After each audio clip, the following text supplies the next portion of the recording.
Verification of Kirchhoff's law experiment. For this is the circuit diagram for this, in which you can see that there is a DC supply and there are three resistors which are connected in series. Okay. What this law says, it says that the power delivered is equal to the power consumed. The power delivered will be delivered by this supply and that will be consumed by these three resistors. So we have to prove that the voltage supplied is equal to the voltage consumed in these three voltmeters. Fine. This will be the observation table for this, in which we will be reading the voltage supplied and the voltage consumed. Okay.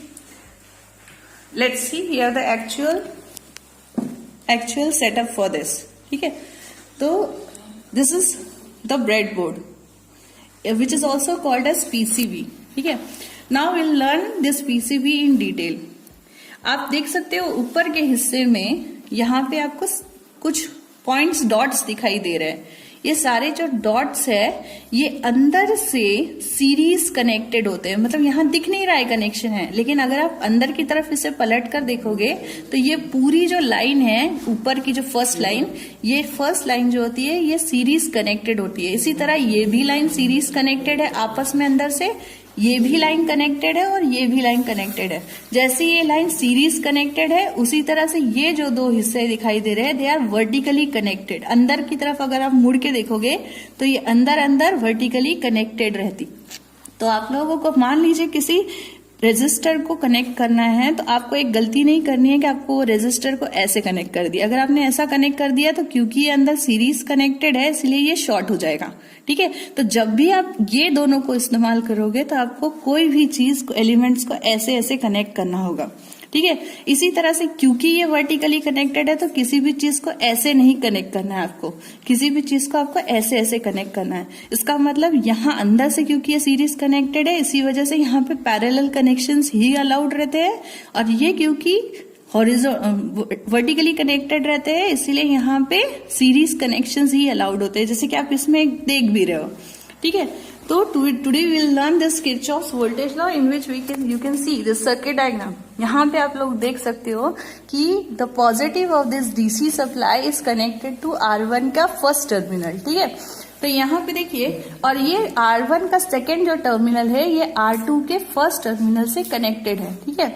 अब ऐसा करने के लिए इस breadboard पे हम लोगों ने क्या किया है कि this positive of this supply, ठीक है, हम लोगों ने इस वर्टिकली कनेक्टेड ब्रेडबोर्ड के इस टर्मिनल पे कनेक्ट किया है. इसका मतलब ये जो 5 डॉट्स होते हैं, जैसे मान लीजिए यहाँ हमने कनेक्ट किया है तो ये 5 डॉट्स हमारे पास ऑप्शन है कि इसी से हम लोग इसका सेकेंड टर्मिनल निकाल सकते हैं. तो यहाँ देखिए, यहाँ पे जो 5 अवेलेबल है इसमें से किसी एक में हमको कनेक्ट करना होगा तो हमने यहाँ कनेक्ट कर लिया.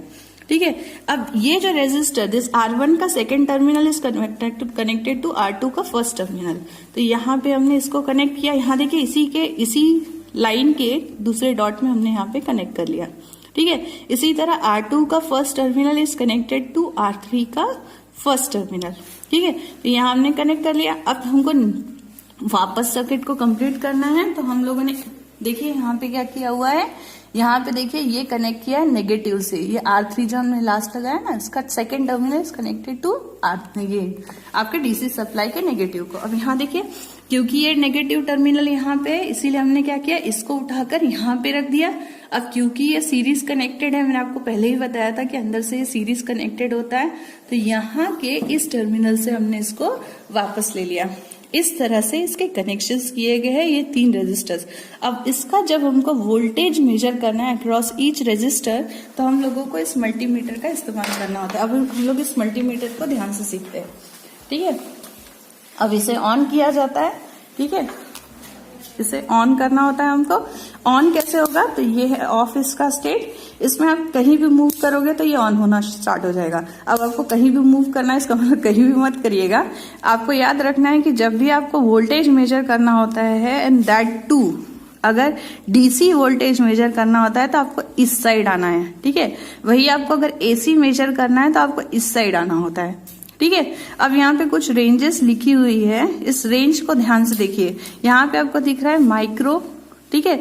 यानी कि हमको वोल्टेज या करंट जो भी अगर माइक्रो में मेजर करना है तो हम लोग यहाँ पे जाते हैं, उसी तरह मिली में मेजर करना है तो हमको यहाँ आना होता है। लेकिन मान लीजिए मिली अगर आपको 2 मिलीमीटर से 2 मिली से ऊपर जाना है तो हम लोगों के लिए ये काम नहीं करेगा, इसीलिए हमको थोड़ा सा नीचे यानी कि इसको सिलेक्ट करना होता है कुछ इस तरह से, ठीक है।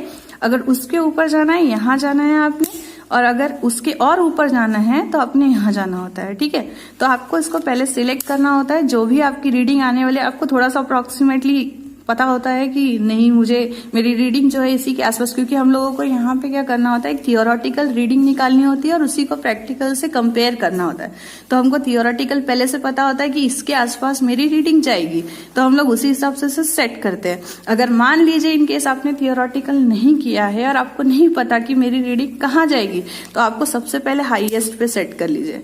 हाईएस्ट पे सेट करने के बाद यहाँ जो भी दिखाता है, अगर 0.000 समथिंग दिखाता है तो आपको समझ जाना है कि ये उससे थोड़ा कम होगा। लाइकवाइज आप इसे कम कम कम करते जाइएगा तो आपको यहाँ पे आपका फाइनल रीडिंग मिल जाएगा। पर याद रखिएगा कि यहाँ पे 0.1 लिखा और मिली में आपने सेट किया है तो आपको पता होना चाहिए कि दैट इज 0.1 मिली एम्पियर, यानी आपको 10⁻³ से उसे मल्टीप्लाई करना है, वरना ऐसा मत करिएगा कि 0.1 एम्पियर आपने उसे पकड़ लिया, ठीक है। अब ये होते हैं इसके वायर्स जो आपने कनेक्ट करने होते हैं। ये वायर्स जो होते हैं ये देखिए, इसमें यहाँ पे 3 होल्स आपको दिखाई देते हैं। This centre is the common one and this is for voltage measurement and this is for current measurement, ठीक है। आपको इन दोनों में से किसी एक में कनेक्ट करना है। मान लीजिए वोल्टेज मेजर करना है यहाँ करिए, करंट मेजर करना है यहाँ करिए, ठीक है। अभी क्योंकि मुझे वोल्टेज मेजर करना है तो this black wire will go inside this and this red wire will go inside this, ठीक है। नाउ अगर हम लोग चालू करते हैं और हमको वोल्टेज मेजर करना है तो आप लोग को पता है कि वोल्टेज जो होता है रेजिस्टर के पैरेलल में मेजर किया जाता है, तो इसीलिए हम लोग जब इसे लगाएंगे तो इसे कैसे लगाएंगे, ऐसे लगाएंगे, ठीक है। ऐसे जब हम लोग लगाएंगे तो यहाँ पे वोल्टेज मेजर करेगा, इसी तरह यहाँ पे गिनेंगे, इसी तरह यहाँ पे गिनेंगे तो हमको 3 वोल्टेज की रीडिंग मिल जाएगी, ठीक है।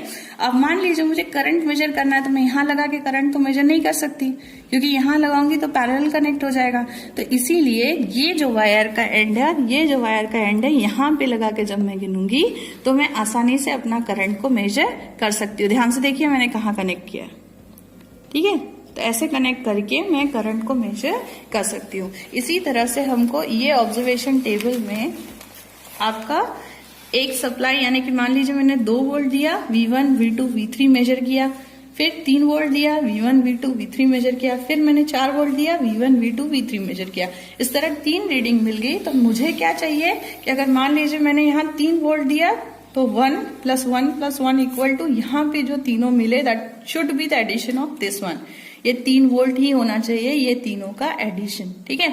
इस तरह से हम लोग परफॉर्म करेंगे किरचॉफ्स वोल्टेज लॉ। अब यहाँ पे किरचॉफ्स करंट लॉ में आप लोग देख रहे हो कि तीनों रेजिस्टर्स पैरेलली कनेक्टेड है। अब पैरेलल कनेक्शन के लिए मैंने आपको सिखाया था कि इस ब्रेडबोर्ड का ऊपर वाले हिस्से को कनेक्ट करना होता है। तो यहाँ पे हम लोग क्या करेंगे, तीनों रेजिस्टर को ऐसे ऐसे ऐसे, कैसे, ऐसे ऐसे फिर ऐसे ऐसे तीनों हम लोग कनेक्ट कर लेंगे, ठीक है। अब ये तीनों कनेक्ट करने के बाद हमको एमीटर की रीडिंग लेनी होगी। तो मैंने अभी आपको बताया था कि इसे ऐसे ऐसे कनेक्ट कर दो तो इसका सीरीज कनेक्शन का बता देता है वो आंसर, ठीक है। तो इस तरह से इसके तीनों एमीटर की रीडिंग ले लेंगे, वोल्टेज सप्लाइड ले लेंगे। फिर यहाँ पे देखिए हमको क्या लेना होता है, I1 I2 लेना है, मेन करंट को देखना है और देखना है कि this I1 is equal to, यहाँ देखो this I1 is equal to this the complete current I is equal to I1 plus I2 है या नहीं है, बस हमको ये देखना है, ठीक है। तो this the way in which this practical will be performed, ठीक है। अब नेट रिजल्ट आपको जो मैंने अभी बताया कि तीनों का एडिशन होना चाहिए and this total current main current I should be equal to I1 plus I2, ये आपको मिल जाता है। तो और देखिए, लेकिन ये बात है कि हम लोग जो थियोरेटिकल निकालते हैं हमेशा कि 3 is equal to 1 plus 1 plus 1 equal to 3, पर ऐसा मिलता नहीं है एक्सपेरिमेंटली, आपको कुछ ना कुछ एरर मिलेगा, ठीक है उसके साथ। तो वो एरर को कैसे निकाला जाता है, तो this percentage error is equal to V1 + V2 + V3 - V divided by V into 100 करके आपका जो है परसेंटेज एरर आपको मिल जाएगा। ये एरर निकाल कर फिर आपको मुझे बताना है, जैसे जब भी आप एक्सपेरिमेंट करोगे तो आप बताओगे कि ये परसेंटेज एरर इस तरह से आता है, ठीक है। तो I hope this experiment is clear to you and this is the way in which this particular experiment